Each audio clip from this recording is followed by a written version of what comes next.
ये guys, welcome back.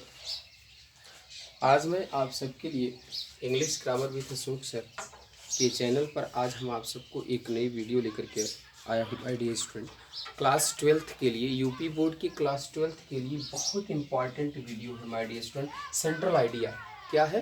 Central idea. Central idea में लिखा है an elementary school classroom in a slum. In a slum, इस poem की सेंट्रल आइडिया देखो कैसे लिखा जाता है। देखिए, मैंने आप लोगों को लिख कर दिखाने का प्रयास किया है। लिखा है कि this poem an elementary school classroom in a slum is composed by Stephen Spender. Stephen Spender ने लिखा है इस पोएम को। और देखिए यहाँ पे लिखा है कि इन दिस पोएम, इस कविता में poet Stephen Spender has presented a picture of classroom in a slum. अपने कक्षा के अपने क्लासरूम के, है ना, कहानी को जो है क्या कहते हैं, कहानी को यहाँ पर दर्शा रहे हैं कि एक बच्चे की दुर्दशा को, यानी due to the poverty the children, यानी गरीब बच्चे की गरीबी को दर्शा रहे हैं। क्या? बच्चे के, यानी गरीबी के कारण बच्चे की जो स्थिति है आर वेरी माइजरेबल, बहुत दयनीय है। कैसी है? बहुत दयनीय है। दियर पेल फेस एक्सप्रेस दियर सैडनेस, उनके जो चेहरा है वो दुख से पीड़ित है। और वो क्या है, चेहरा जो दुख से पीड़ित है वो अपने दुखों को दर्शा रहे हैं। Poet also define social injustice and class in equalities and lean inequalities. The children who present in the classroom who was looking very weak and lean, their skins peeped through by bones due to not getting proper nourishment. Proper nourishment का मतलब उचित उनका पालन पोषण नहीं किया जा सका। इस कारण से वे क्या कहते, बिल्कुल कमजोर और दुबले पतले दिखाई पड़ रहे थे। कैसा पड़ रहे थे? दुबले पतले दिखाई पड़ रहे थे। तो आई होप दैट आपको इतना सारा सेंट्रल आइडिया यहाँ तक कि आपको समझ में आ गया होगा। कॉपी कलम लेकर के बैठिए, बेहद इंपॉर्टेंट ये वीडियो है आप लोगों के लिए माय डियर स्टूडेंट। आप ना, you should be try to write down my dear student, never thinks my dear student you have no sufficient time to prepare central idea of class 12th, right. चलिए आगे चलता हूँ। आगे के लिए मैं बताता हूँ कि आगे इसकी क्या कहता है। आगे की लाइन में आप कॉपी कलम लेकर के बैठिए माय डियर स्टूडेंट, इसको उतारने का प्रयास करिए। तो मैं आगे बता देना चाहता हूँ कि अभी और आगे क्या कहते हैं पोएट यहाँ पर जो स्टेफन स्पेंडर कहना चाहते हैं वो क्या कहेंगे, यहाँ पर देखने का प्रयास करिए।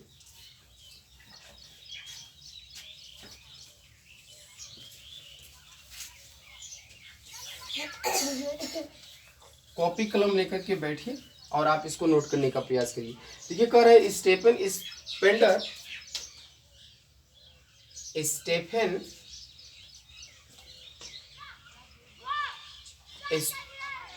Spender much worried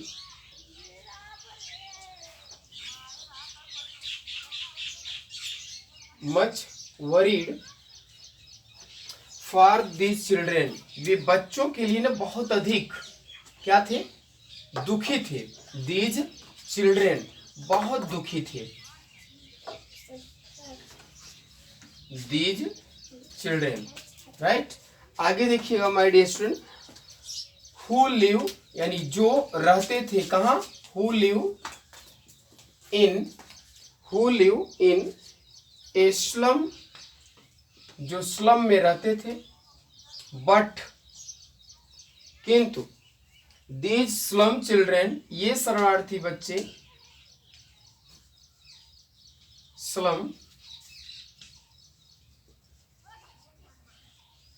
children have no meaning,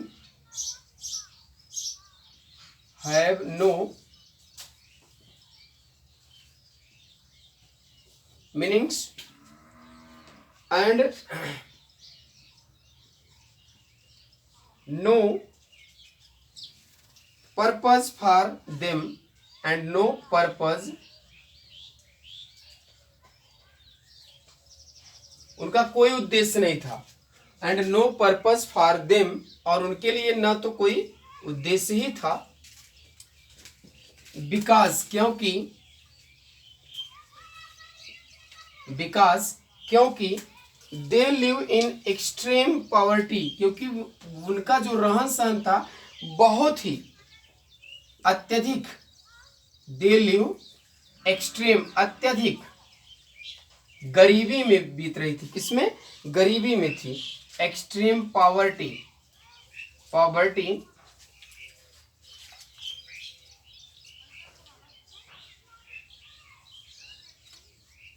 बहुत दुख में बीत रहा था। उनका जीवन जो था बहुत ही अत्यधिक गरीबी में बीत रही थी। Poet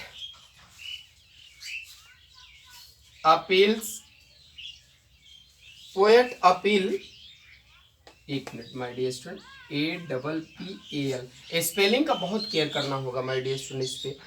appeal to governor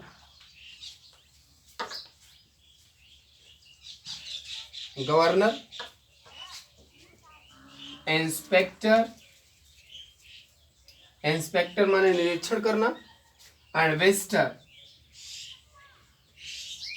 visitor माने देखने आना, मिलने आना। एजुकेशन, शिक्षा भी क्या था इनका? एजुकेशन सेक्शन जो था,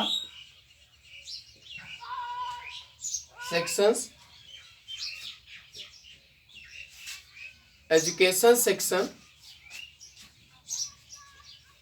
to make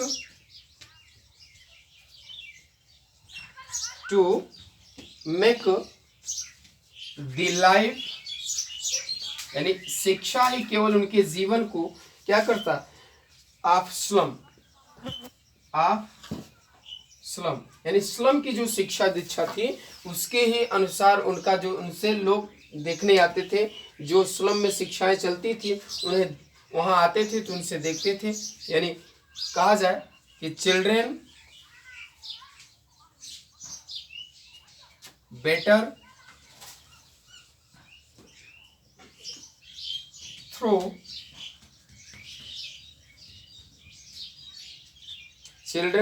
through education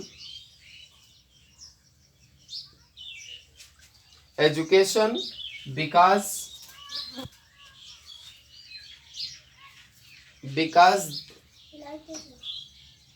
education, यानी शिक्षा ही क्या होता है? एजुकेशन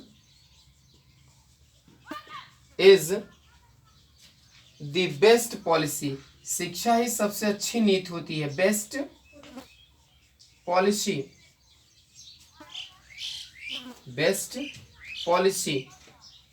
एजुकेशन, यानी children better through education because, यानी चिल्ड्रेन जो बच्चे एकदम शिक्षा के लिए ही, शिक्षा से ही अच्छे बन सकते हैं, क्योंकि education is the best policy, शिक्षा ही सबसे अच्छी नीति होती है। By which it will remove, यानी शिक्षा बाय विच, जिसके कारण से, by which it will remove, जिसके कारण से, रिमूव माने हटना, रिमूव है ना, सोशल यानी सामाजिक, सोशल इनजस्टिस, सोशल बुराइयां जो है, इनजस्टिस सामाजिक बुराइयां जो है, एंड समाज की बुराई और क्लास की, कक्षा की बुराई जो है, इन इक्वलिटी बराबर है, और उसको हटाने के लिए जो है सबसे बड़ी जरूरत है शिक्षा माय डियर स्टूडेंट। तो इस प्रकार से आई होप दैट आप सबको यहाँ पर सेंट्रल आइडिया ऐसे लिखना होगा, और इस central idea my dear student metaphor और सिमिली का प्रयोग किया गया है, इसमें मेटाफर और सिमिली का यूज किया गया है।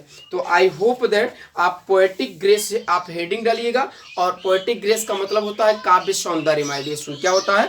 काव्य सौंदर्य। काव्य सौंदर्य हेडिंग डाल करके एक लाइन मैं बोल दे रहा हूं ताकि आप उसको भी लिख लीजिए कि this poem present the picture of children in slum area, यानी ये स्लम एरिया का सबसे पिछड़ा हुआ इलाका का यह कविता है। दूसरा हेडिंग आप डालेंगे कि use the figure of speech, इसमें जिस फिगर ऑफ स्पीच का प्रयोग किया गया है काव्य सौंदर्य में माय डियर स्टूडेंट, पहला है सिमिली, दूसरा है मेटाफर और तीसरा इमेजरी ईटीसी, यानी इमेजरी का प्रयोग किया गया है माय डियर। इमेजरी में काल्पनिक जो बातें कही गई है इसमें शेयर किया गया है, यानी कि पेपर स्विमिंग बॉय, जब बच्चा दिखाई देता है तो स्विमिंग बॉय ये मेटाफर हो गया my dear student. Children faces like rootless weeds, यानी रूटलेस वीड्स का मतलब होता है माय डियर स्टूडेंट, यानी कि इसमें लाइक शब्द आ गया है, जहाँ पर लाइक आ जाए, जहाँ आया जा जाए, सो डॉट डॉट एच का इस्तेमाल किया गया हो वहाँ पर सिमिली अलंकार हो जाता है माय डियर स्टूडेंट, यानी कि वहाँ पर एक दूसरे से कंपेरिजन किया जाता है। तो इसी तरह से आपको सेंट्रल आइडिया राइट करना होगा क्लास 12th के लिए। अच्छी तरह से नोट कर लीजिएगा, याद कर लीजिएगा और इसको पूर्ण प्रयास करिएगा कि इसको लिखने के लिए, कंप्लीटली राइट करने के लिए आपकी कॉपी अच्छी तरह से रिटन हो, लिखी हो, आपकी कॉपी भरी हो माय डियर स्टूडेंट। आप अच्छे अंकों से पास हो जाएंगे, यह मेरी उम्मीद है और मैं आशा करता हूं कि आप सभी मेरी वीडियो को अच्छी तरह से देखें और उन विद्यार्थियों तक जरूर प्रोवाइड करिए जो आज अंग्रेजी का पेपर देने जा रहे हैं, जिनके लिए यह बेहद इंपॉर्टेंट है। तो thank you, best of luck, may God bless you, you may success in your examination my dear student. Thank you, best of luck.